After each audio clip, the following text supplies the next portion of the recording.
What's up sa inyo mga katinapano?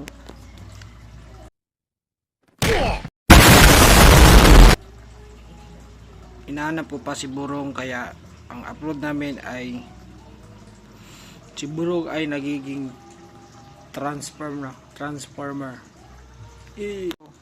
Muna ni si Burong karon, no?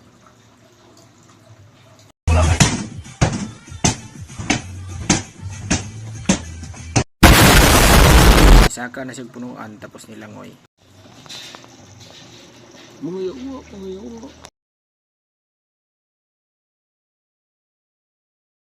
But wait, ito na pala si Borong, representing Borong.